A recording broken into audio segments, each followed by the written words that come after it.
अध्यापक संवर्ग के बहुत नेता हुए हैं और आपने देखे बहुत शासकीय मतलब बहुत सारे कर्मचारी और बहुत सारे कर्मचारी शासकीय जो मान्यता प्राप्त और गैर मान्यता प्राप्त। मैं परम सम्माननीय डीके सेंगर जी से निवेदन करूंगा कि आप हम और भी अन्य संगठन हैं जो हमें फोन करके बताए हैं, आरिफ अंजुम जी है और भी जो हमारे विचारधारा को मानने वाले लोग हैं, वो एक साथ 1 फरवरी में कह रहे हैं, अभी प्रस्ताव पास आया कि आपने कि फरवरी में हमें भोपाल में आंदोलन करना है। मैं आपसे निवेदन करूंगा कि आप हम सब मिलकर ऐसी घोषणा करेंगे मीटिंग करके कि हमारा जो आगाज होगा वो भोपाल में इतना जबरदस्त आंदोलन होगा कि मध्य प्रदेश सरकार हिला के रख देंगे। बस यही मैं कहूंगा कि आप यहाँ पे समर्थन प्रदान करिए इस पेंशन आंदोलन में। बहुत बढ़िया। सिंगोर जी एक मिनट, मैं सिंगोर जी से डहरिया जी के प्रस्ताव का, सिंगोर जी के साथ पूरा अधिकार है और अधिकार के साथ कहूंगा कि पुरानी पेंशन जब भी आंदोलन करे आपका ट्राइबल वेलफेयर हमारे साथ हो पूरे प्रदेश में, क्योंकि सिंगोर जी कोई हमसे अलग नहीं है, शुरू से हमारे संघर्ष के साथी हैं। कुछ परिस्थितियों के कारण जो है ट्राइबल वेलफेयर उन्होंने बनाया और बहुत अच्छा काम कर रहे हैं। सिंगोर जी संघर्ष करो, सिंगोर जी संघर्ष करो, हम तुम्हारे साथ हैं। NMOPS संभाग स्तरीय पेंशन अधिकार सम्मेलन प्रदेश अध्यक्ष भाई परमानंद डहरिया जी एवं समस्त पुरानी पेंशन बहाली के लिए यहाँ पर एकत्रित हुए पुरानी पेंशन बहाली के सिपाही, मैं आप सभी को ट्राइबल वेलफेयर टीचर्स एसोसिएशन की ओर से नमन करता हूँ। अभी विगत कुछ समय जब हमने इस पुरानी पेंशन की मुहिम को चलाया, एक पेंशन अधिकार यात्रा अभी हमने निकाली, तो उसमें मैंने जो सबसे खास बात देखी वो ये थी कि जिस भी कार्यक्रम में जितने भी लोगों की बैठने की व्यवस्था की गई वो हर जगह बैठक व्यवस्था जो है घटी, माने कुर्सियां कम हो गई और यहाँ आज सिवनी में तो रिकॉर्ड टूट गया। न केवल कुर्सियां कम है, न केवल बैठने की जगह कम, बल्कि यहाँ तो पैर रखने तक की जगह नहीं। तो ये एक बहुत शुभ संदेश पुरानी पेंशन बहाली के लिए आज सिवनी से जा रहा है। तो निश्चित रूप से एक अच्छी मुहिम के रूप में हम इसको आगे बढ़ाएंगे और पुरानी पेंशन लेकर के हम रहेंगे। OPS प्रांतीय विधिक सलाहकार का भी पद मुझे दिया गया है, तो आज मैं इस पद को थोड़ा सा ध्यान में रखते हुए कुछ विधिक चर्चाओं के माध्यम से आपसे चर्चा करूंगा। अभी हमारे राजस्थान के साथी वरिष्ठ पदाधिकारी एक शब्द का उपयोग किया था उन्होंने, मैं थोड़ा सा उसको और एक्सप्लेन करना चाह रहा हूं कि जब हमारा वेतन निर्धारण होता है तो साथ में पेंशन की राशि भी छोड़ करके की जाती है। यानी जो भी वेतन कर्मचारी को दिया जाता है वो पेंशन की राशि छोड़ करके दी जाती है, जिसको हम बोलते हैं डिफर्ड वेजेस। मैं वास्तव में उन बिंदुओं का रखना चाह रहा हूं जिन बिंदुओं में हम सरकार को सड़क पे भी घेरेंगे और कोर्ट में भी घेरेंगे। उसी में से एक बिंदु है डिफर्ड वेजेस। डिफर्ड वेजेस का मतलब जो वेतनमान आप पेंशन देने वाले को दे रहे हैं वही वेतनमान हम बिना पेंशन वाले को भी दे रहे हैं। यही गलती है और यहीं पर हम सरकार को घेरेंगे। जब वेतन पेंशन वाला, जब वेतन पेंशन वाला और हमको वेतन बिना पेंशन वाला, तो इसका मतलब या तो हमें पेंशन दे या फिर हमारा वेतनमान बढ़ाए। जो डिफर्ड है उसकी पूर्ति होना चाहिए। तो इसको लेकर के हम यद्यपि आपने देखा होगा कहीं ऐसा लिखा नहीं है, कहीं पर भी नहीं लिखा डेफर्ड वेजेस के बारे में, लेकिन सुप्रीम कोर्ट ने एक केस में इसकी व्याख्या की है और हम उसी को थोड़ा समझने में लगे हुए हैं। और जैसे यदि हमें डेफर्ड वेजेस की सही परिभाषा और सही जानकारी यदि हमको मिलती है तो हम कोर्ट में बिल्कुल सरकार को घसीट सकते हैं। साथियों, अब ये जो डेफर्ड वेजेस है, ऐसा नहीं है कि डेफर्ड वेजेस ना मिल रहा है। कैसे मिल रहा है? 10%। आखिर 10% सरकार क्यों दे रही है? चाहते तो कह देती है हमको कोई पेंशन नहीं देना, जो वेतन आपको मिल रहा है वेतन बस लीजिए।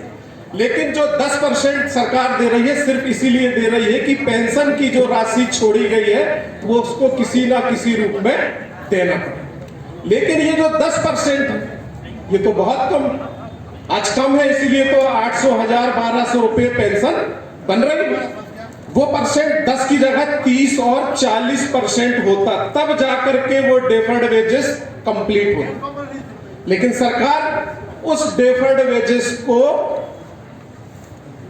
शेयर मार्केट के आधार पे मैनेज करने को लगी कि शेयर मार्केट एक ऐसा इशू है जिसके आधार पे वो कुछ भी घोषणा कर सकते हैं कि तुम्हारा पेंशन इतनी हो जाएगी, इतना पैसा तुम्हारा बढ़ जाएगा। आखिर शुरू में इन लोगों ने कहा कि आज भी एजुकेशन पोर्टल में डाला हुआ है कि रिटायरमेंट पर इतना मिलेगा।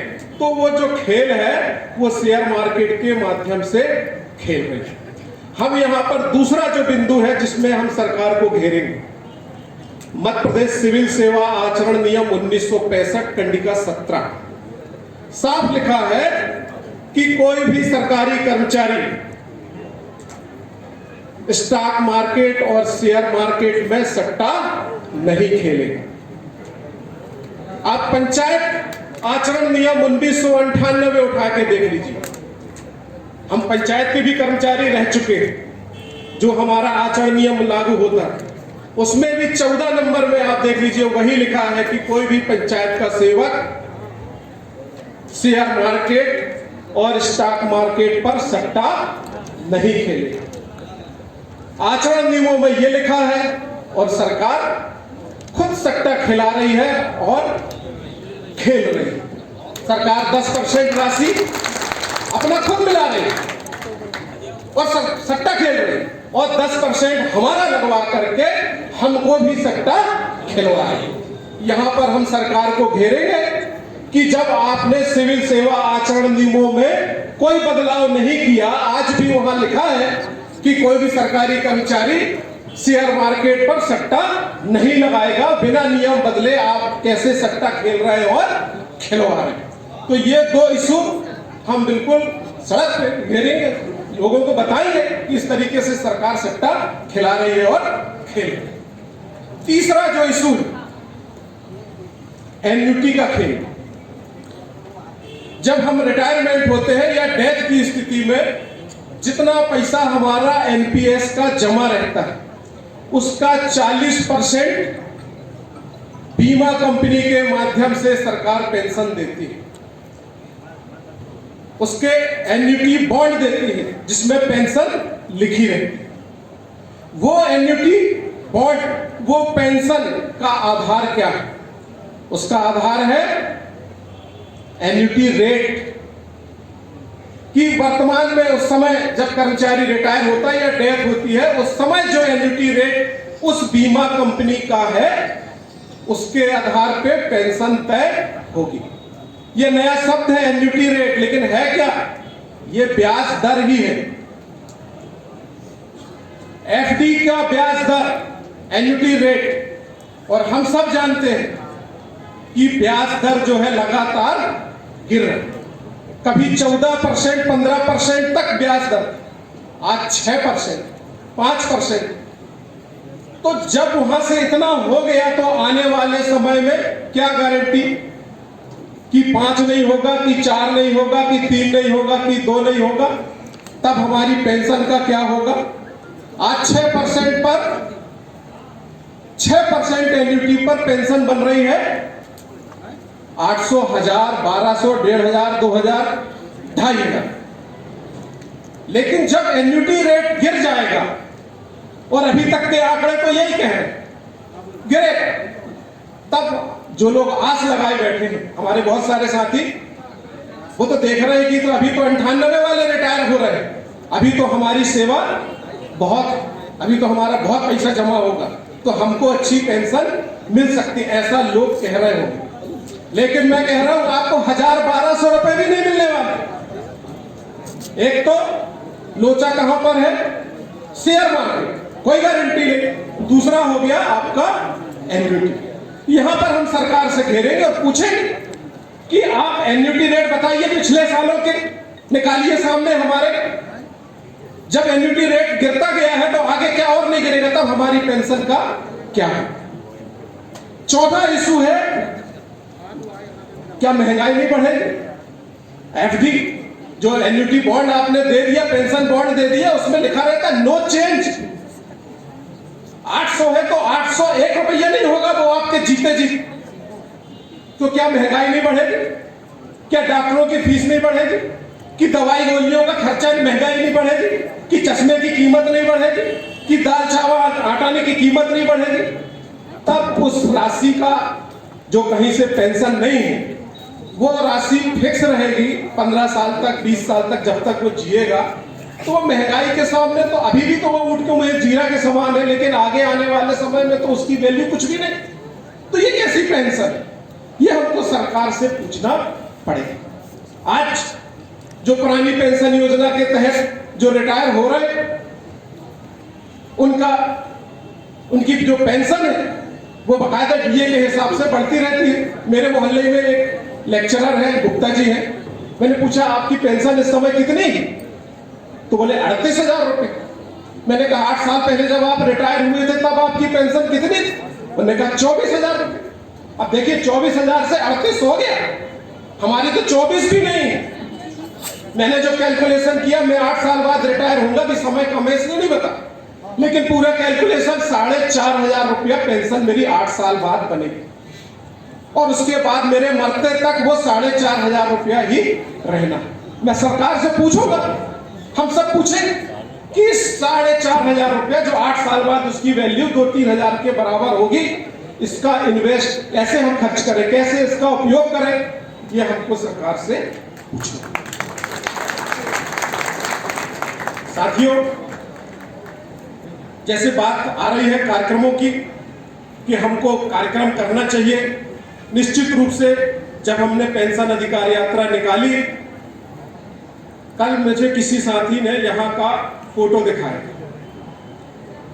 फोटो देख के मैं बोल दिया, मैंने कहा ये गलत, यहां तो भर जाएगा ये पूरे, ये घटेंगे, ये लोगों के बैठने के लायक जगह जो है कम पड़ेगी। क्योंकि मैंने देखा है लोगों की पीड़ा कि किस तरीके से जो है वो एकजुट हो रहे हैं, इकट्ठे हो रहे हैं और इन कार्यक्रमों में आ रहे हैं। तो भविष्य में आप जब भी कार्यक्रम रखें तो बिल्कुल खुले में रखें।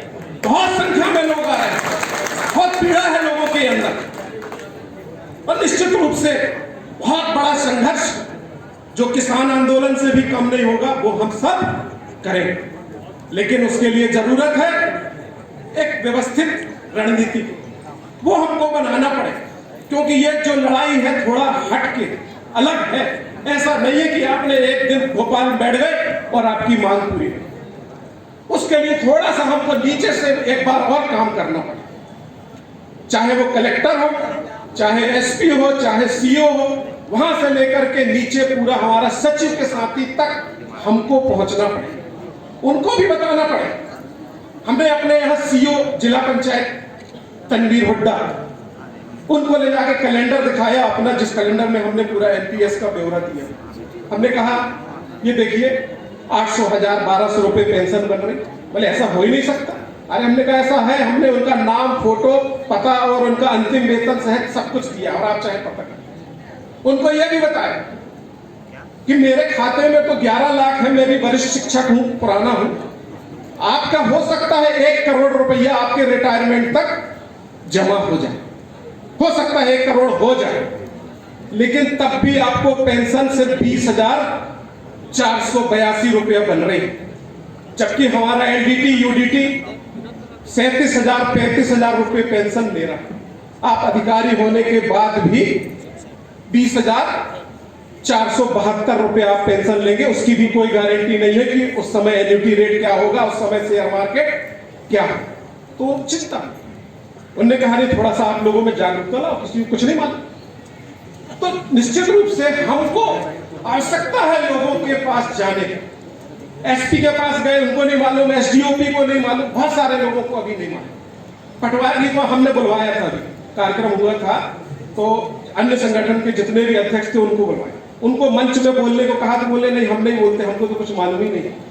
तो स्थिति थोड़ी ऐसी भी है, इसीलिए हमको हमारा सबका प्रयास होना चाहिए कि कलेक्टर से लेकर के एक सचिव तक हम उनके पास जाएं और उनको बताएं, चाहे हम स्टिकर के माध्यम से जाए, चाहे कैलेंडर के माध्यम से जाए, चाहे डायरी, जैसा भी कुछ ना कुछ साथ में लेके जाए तो निश्चित रूप से हम अपनी बात वहां पर रख सकते हैं। इसी प्रकार पार्टी के प्रदेश अध्यक्ष से लेकर के जिलाध्यक्ष और नीचे के कार्यकर्ता के पास तक जाए। हम तो आरएसएस वालों के पास भी गए, उनको भी समझे, तो वो उस चीज को समझा उन्होंने कि वास्तव में गलत है।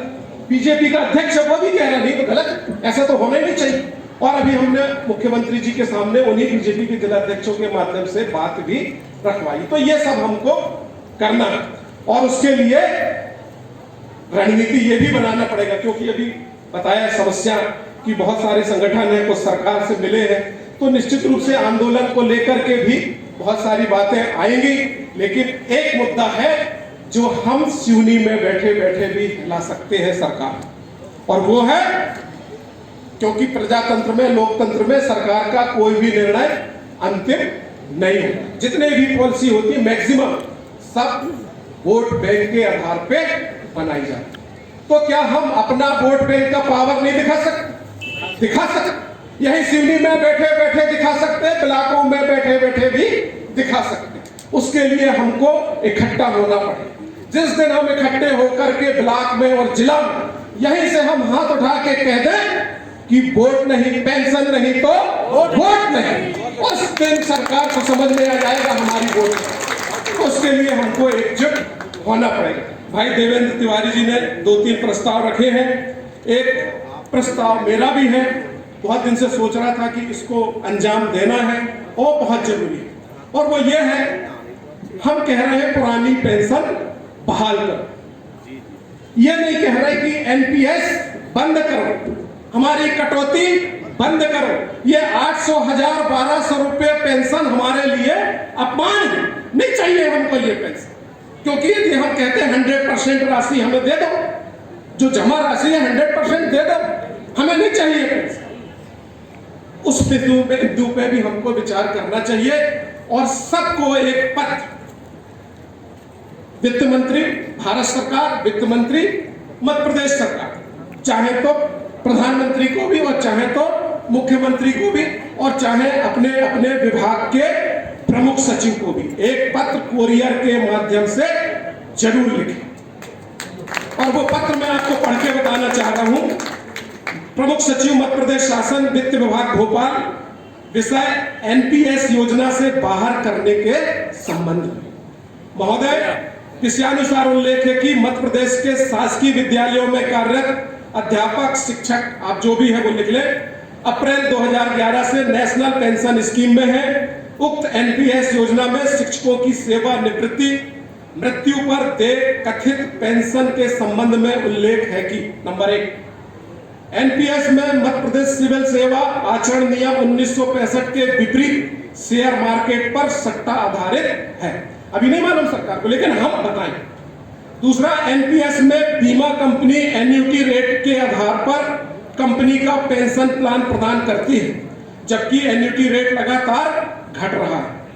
तीसरा, एनपीएस में महंगाई के आधार पर पेंशन में कोई वृद्धि नहीं होती है, जिससे बढ़ी हुई महंगाई के बाद पेंशन की राशि महत्वहीन हो जाती है। चौथा, एनपीएस में न्यूनतम पेंशन योजना का कोई नियम नहीं है, जबकि आज 7th पे में न्यूनतम पेंशन योजना 7,750, जबकि हमारे बहुत से साथी बिना पेंशन के भी रिटायर हो रहे हैं। एनपीएस में अंशदान फंड की वापसी टैक्सेबल है। एनपीएस में बहुत ही विशेष कारणों में अल्प राशि ही आंशिक आहरण के द्वारा प्राप्त होती है। सातवां, एनपीएस में पेंशन राशि अंतिम वेतन का लगभग 6 से 10%। जो मैंने कैलकुलेट किया है, मेरा तो 6% आ रहा है, आपका 7 हो सकता है, 8 हो सकता है, 9, 10, इससे ज्यादा किसी का नहीं आ रहा। जबकि मिलना कितना चाहिए? 50%। 50% की जगह सरकार 7, 8, 9% दे रही है, जो अधिकतम 4 अंक 800 से 2500 तक ही बन रही है। एनपीएस में देय पेंशन किसी कर्मचारी को आत्मनिर्भर नहीं बनाती। एनपीएस में देय पेंशन से कर्मचारी अपमान महसूस करता है। 10वां है, एनपीएस में सेवानिवृत्ति अवलिक मृत्यु पर अंशदान की पूरी राशि चाहने पर भी एक मुश्त प्रदाय नहीं की जाती है। इस प्रकार स्पष्ट है कि एनपीएस में पेंशन की ना तो कोई गारंटी है और ना ही पेंशन राशि जरूरी खर्च करने के योग्य है। उपरोक्त कारणों से मैं इस पेंशन योजना में शामिल नहीं रहना चाहता हूं। अतः आग्रह है, मुझे एनपीएस योजना से बाहर करते हुए मेरी कटौती बंद कर दी जाए व मेरे अंशदान की अब तक जमा समस्त राशि मुझे वापस की जाए। साथियों से आग्रह है कि इस तरीके का पत्र बहुत ईमानदारी के साथ आप चाहे कोरियर से भेजें, ऐसा कुछ से भेजें जिससे कि पावती हमको मिल जाए, वहां जाए तो कम से कम वहां के अधिकारी कर्मचारी जो है वो पावती के रूप में उसको। सिंगोर जी ने जो प्रस्ताव रखा, मैं इसका समर्थन करता हूं। मैं चाहूंगा कि तालियों से भी आप इनका समर्थन करें तो आगे बढ़ें। धन्यवाद। भाई परमानंद डेहरिया जी ने जो एक प्रस्ताव रखा है विधायक सांसदों के घर धरना करने का, निश्चित ही निर्णय बहुत स्वागत योग्य है। और ट्राइबल वेलफेयर टीचर्स एसोसिएशन ये वादा करता है कि जो भी डेट उनके द्वारा तय की जाएगी, पूरा हम तन मन धन से पूरे विधायक और सांसदों का दिन भर घेराव करेंगे। धन्यवाद। डीके सिंगोर जी से आग्रह करता हूं, पुरानी पेंशन और एनपीएस को फोकस जो कैलेंडर है आदरणीय डेहरिया जी को सौंपने का कष्ट करें। डीके सिंगोर उसका प्रकाश, उसका परिचय मंच पर आमंत्रित करती हूँ श्रीमती उमा